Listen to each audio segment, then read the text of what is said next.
What's going on, everybody? It's your boy Malik at Malik's Water Garden, and we're gonna do a really quick video today on what you can do to get your Plecos to be more active. Um, One of the many questions a lot of times I get from people is that what can I do to get my Plecos to be active? And another thing a lot of times people always tell me is, oh, Plecos are just expensive fish that you put in the tank and you never see them ever again. Tom, one of my subscribers, he actually requested this video as well. But I've been meaning to make this video for a few days now, and there are things you can do to get your Plecos to be more active. Having said that, Plecos are not one of the most active fish in the world, so you have to keep in mind that they are not going to be as active as like your tetras, for example, that are in the water column. But you can do things to get them to be a lot more than just hiding the whole time. My fish are always active. Even right now, while I'm standing right here, you can see a little bit of movement. I just got here. The lights came on about 10 minutes ago. It's a little bit past 7 o'clock in the evening, and you can see the one on the left there. As soon as I didn't move for like about 5 minutes, he got comfortable to come outside and start looking for food. If I were to stand here for about 20-25 minutes, all these fish would be outside. So I'm going to try to put some of the camera, set up the camera in front of some of the tanks and put some food in there and not stand in front of it for a little while, and get some B-roll footage for you guys so you can see some of these guys being active.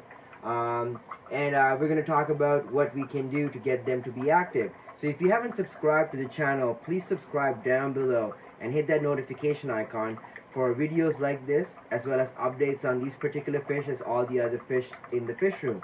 Also, if you request any particular type of content and you're a subscriber, like, I can definitely oblige and make videos that are that you request. For example, if you want to know anything particular about a particular species of fish and I have information on them, I can definitely make a video about that for you. So I highly recommend you comment below and let me know what type of content you want to see as well.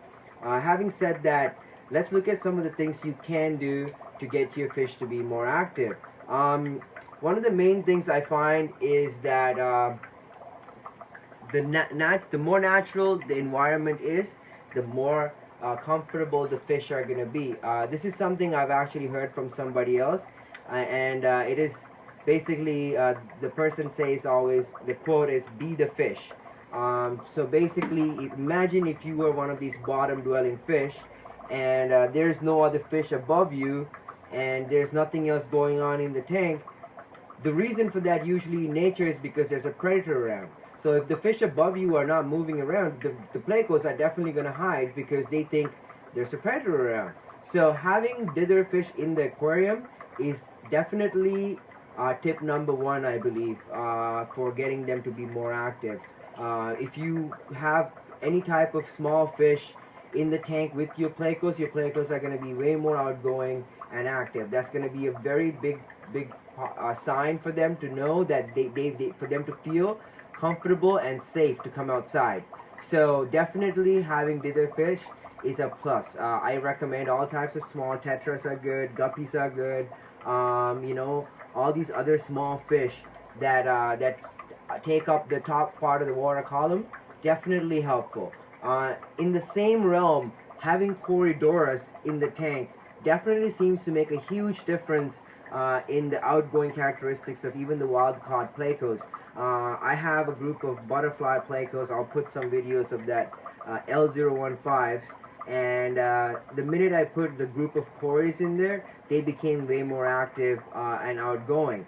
And that was really a huge thing for me, is to have my fish coming out of the caves and acting normally when I'm feeding them and watching them, because I want to know that they're doing good and everybody's healthy. So having your fish out is not just for you to enjoy them, but also to monitor their health. So this is a beneficial attribute in every aspect. You get to enjoy the fish more as well, and you get to monitor their health and well-being. So dither fish, definitely yes. Secondarily, I've recently started doing this, and this seems to be working really well. If you can see in this tank, you can see quite a bit of Carolina shrimp. These are shrimp I breed in my facility. I have hundreds and hundreds of these guys, if not thousands. And these shrimp didn't have anywhere else to go, and I've been putting them into my Pleco tanks in the last few months. These tanks are in Toronto tap water. Basically, they have a TDS of about 180 parts per million or above, and the pH is 7.4. So everything in here is not supposed to be ideal for Carolina shrimp. But I've started noticing that accidental when I have a Carolina shrimp accidentally moved into a tank or whatever, they seem to do fine and they seem to be reproducing. I have some in a tank in the other side that are actually, there's baby shrimp in there. I'm gonna get these guys now to breed more in Toronto tap water and start getting them available for you guys in the coming months that are gonna be able to stay there. But coming back to the point, these guys here are making the fish more outgoing. They're making them more comfortable because there's activity, there's little animals moving about. I've noticed as soon as I put the shrimp into this tank, as well as a few other tanks that I have shrimp in now, that the Plecos are way more active and outgoing. So that's a huge plus, I think, and a thing to consider is adding ornamental shrimp. Like cherry shrimp are good. Any type of Carolina shrimp are good, depending on your water parameters and availabilities. Again, these are not the centerpiece of the aquarium. The centerpiece is your Pleco, and these are just there to get your Plecos to come out and be more outgoing. But it does definitely add to the aesthetic value of the tank as well, and it definitely makes them feel much comfortable and outgoing. Thirdly, I think, or is it third or fourth? Fourthly, I think the next thing I really believe in this actually, having natural material like sand, rocks, or any type of like structures. It doesn't have to be actually natural material. For example, like these are like watering spikes, clay watering spikes, and the other caves are actually made for Plecos or whatever. The ones on top, the condos, are made by another company in the east, far east, and they are all different man-made structures, and then they're on top of like clay tiles. But just the fact that there is a lot of hiding places and natural crevices and spaces for them to hide and dig and burrow and do whatever it is that they feel comfortable doing, and having a thin layer of sand at least. Like I have a few inches of sand in these tanks, about 1.5 to 2 inches, but even like a small amount of sand definitely makes a huge difference in getting your fish to be more active. They're definitely going to do a lot more activity regarding what they're supposed to be doing naturally, like digging and burrowing and stuff in the sand. I find my butterfly Plecos burrowing quite a bit. I find my L199s burrowing quite a bit.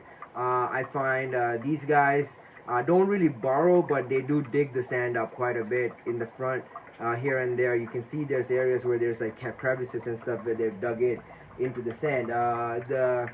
The red tail catfish, or I mean the red lizard catfish, are definitely, they like to dig into the sand, and they kind of bury themselves in the sand like partially, and their eyes are kind of out. It's really cool to see that. It doesn't happen all the time, but when they're all full and comfortable and they're in the tank, they often do that. I see them here and there, catch them, buried halfway in the sand, or sitting, part of their body buried into the sand and the other part out, whatever. So they enjoy the sand quite a bit, and it makes them become more outgoing and be more active. So those are things that you can do to get your fish to be active. And I think the next tip, I think this is not a like a thing that is something that you can do physically into the tank or anything like that, but being in front of the tank still for a long period of time definitely helps, because if you're just walking into the room and you're looking at the fish tank, the fish just saw you walking in. They go and hide even before you open that door. Like especially in here, I've noticed when I open the door, the fish would be out doing their thing, and then all of a sudden I open the door, everybody just darts into their caves, and before I even look into some tanks, they're gone. There's nobody there. But if I were to sit, there's oftentimes when I feed the fish room, I will sit in the middle here, exactly where I'm standing right now, on a milk crate and look around into each tank. And like very still, I'm not moving too much, I'm just sitting there. A lot of times I get a lot of my b-roll footage while I'm doing that, because you know, being on close to the ground level where the milk crate, on a milk crate, it really helps film all the tanks, and I can have more access up and down, and you know, turn around without spooking them too much. So I definitely believe that if you can sit there for an extended period of time, at least 15-20 minutes or longer, after you feed them, you can definitely see them being more active and outgoing. So that's something you can do yourself. Other things I mentioned earlier are things you can do physically into the tank environment to make the environment feel more comfortable for the animal. I'm going to come back to this point again. This is somebody else that made this point. I'm not going to really call them out or anything, but essentially what they're saying is be the fish. So that really makes sense to me. Like, if the animal is there and doing whatever it is that they're naturally supposed to do, when things don't look natural for it, like if there's no other fish swimming about on top of him, then the animal is thinking in his mind, there's definitely a predator, so he's definitely not coming out as much. But if there are fish swimming about above them, then the animal feels a lot more comfortable and realizes there is no predator. And especially after you've sat there and made them feel comfortable that you are not a threat, you're just an object in their environment, then they start moving about, coming out and doing their thing again. So that definitely translates into every other tip that I just mentioned. So hope you guys learned something from it, and hope this helps your Pleco tanks and to get your fancy Plecos to be more outgoing. If there's anything else that you think I missed, or if you want to add anything else, please comment below and let me know. And if there's anything particular you want me to make a video about, please comment below and let me know that, because I have 360 something subscribers now. I can definitely focus on answering a lot of your questions. I answer every single comment, and I can also make personalized videos regarding topics that you want to know more about. So please let me know if there's anything else that you want me to cover. And as always, I thank you for your support. I'll see you guys in the next video. Hope everybody's staying safe and staying indoors and doing whatever it is that we're supposed to be doing. Not just what the government is just telling you or the health experts, but think logically what you should be doing to protect yourself if you're in a high risk category, or if you're coming into contact with people that are high risk. You should be wearing protective gear like gloves and masks and stuff like that. I know we have a shortage, but try your best to protect yourself and protect everybody else around you. And I will see you guys in the next video tomorrow. Hope everybody's having a great day. I love you all. God bless.